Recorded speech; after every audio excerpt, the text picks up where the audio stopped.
बेटे के दोस्त को अपने घर पर बुलाकर अपनी नमस्कार दोस्तों, आप लोगों की स्वागत है।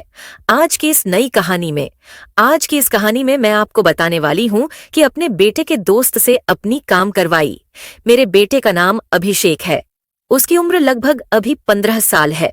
मेरे घर से कुछ दूरी पर एक स्कूल में अपनी पढ़ाई करता है।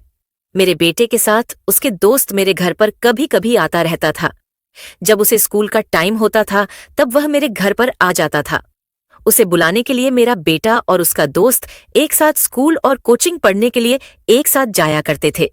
जब मैं एक दिन अपने बेटे के दोस्त के ऊपर मेरी नजर गई तो मैं तो चौंक ही गई कि मेरा बेटा का दोस्त ऐसे भी कर सकता है। एक दिन की बात है जब मेरे बेटे के दोस्त मेरे बेटे को खेलने जाने के लिए बुलाने के लिए आया हुआ था। मेरा बेटा किसी काम से बाहर गया हुआ था। तभी मैं अपने बेटे के दोस्त को देखती हूँ कि वह तो मुझे बहुत ही गहरी निगाहों से देख रहा था। उसकी नजर तो सिर्फ मेरे ऊपर वाले हिस्से पर ही टिकी हुई थी। तभी मैं उसे बोल कि यह तो क्या देख रहा है। तभी वह बोलता है कि अरे आंटी, मुझे तो यह सब देखने में बहुत ज्यादा मजा आता है। तभी मैं बोलता हूँ कि तू तो बहुत ही ज्यादा बिगड़ गया है। तभी बोलता है कि अरे आंटी, हमारा तो उम्र अब यह सब काम करने लायक हो गया है। तभी मैं बोलती हूँ कि अभी उम्र बहुत ही ज्यादा तेरी छोटी है।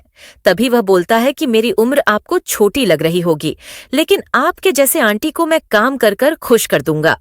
यह सब बात सुनकर मैं सोच में पड़ गई। तभी वह बोलता है कि आंटी, आप इतना मत सोचिए। फिर इतना कहकर मेरे घर से वह अकेले ही चला जाता है। मैं जब रात को सो रही थी तब मुझे उसकी बातें सोने नहीं दे रही थी। तभी कुछ देर बाद मुझे काम करने की बहुत ही ज्यादा इच्छा करने लग जाती है, क्योंकि मेरे पति बाहर में रहते हैं और मैं घर पर अकेली अपने बेटे के साथ रहती हूँ। फिर मैं रात में सोची कि एक दिन अपने बेटे के दोस्त को घर पर अकेली ही बुलाऊंगी और उसे अपना काम करवाऊंगी। कब तक मैं अपनी हाथ से अपने काम चलाती रहूंगी। जब मेरा बेटा अपने नानी के पास गया हुआ था तभी मुझे नींद आने लग जाती है। तभी मेरे बेटे का दोस्त आकर दरवाजे को बजने लग जाता है। तभी मैं दरवाजे खोलते हूँ और बोलता हूँ कि बेटा अंदर आ जाए। तभी वह बोलता है कि अरे आंटी, घर पर आपका बेटा नहीं है क्या? मैं बोलती हूँ कि वह तो अपने नानी के पास गया हुआ है। इतना सुनकर मेरे बेटे का दोस्त घर से जाने लग जाता है। तभी मैं उसे बोलता हूँ कि बेटा रुक, तुझे कुछ काम है। तभी मैं अपने कमरे में उसे लेकर जाती हूँ और बोलता हूँ कि तूने उसे दिन बोला था, ना कि आपके जैसे आंटी को मिंग काम कर कर खुश कर दूंगा। तभी बोलता है कि आंटी, आपकी मन कर रही है क्या? तभी मैं बोलता हूँ कि अरे बेटा, मुझे तो बहुत ही ज्यादा काम करने की इच्छा करती है, लेकिन क्या करूँ, मैं अपने हाथ से ही अपने काम चला लेती हूँ। इतना सुनकर बोलता है कि अरे आंटी, आप हमसे बोल देती, मैं तुमसे कैसे भला बोल देती। तुम मेरे बेटे की दोस्त हो, लेकिन आज मेरा बेटा घर पर नहीं है।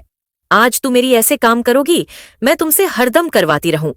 तभी बोलता है कि अरे आंटी, आप चिंता मत कीजिए, मैं आपका काम बहुत ही अच्छी तरह से करूंगा, क्योंकि मैं भी कई दिनों से आपकी काम करने की सोच रहा था। लेकिन क्या करूं, मुझे तो मौका ही नहीं मिलता था। इसलिए मैं आपके घर पर आया करता था कि जब मेरा दोस्त नहीं रहेगा तो मैं आपका उसे दिन काम जरूर करूंगा। लेकिन आपने आज खुद ही मुझे अपने काम करवाने लग गई। फिर मैं अपने काम करवानी चालू कर दे। कुछ देर बाद में बोलता हूँ कि अब रहने दे। तभी मेरे बेटे का दोस्त बोलता है कि क्यों आंटी, आपको खुशी मिली कि नहीं? मैं बोलता हूँ कि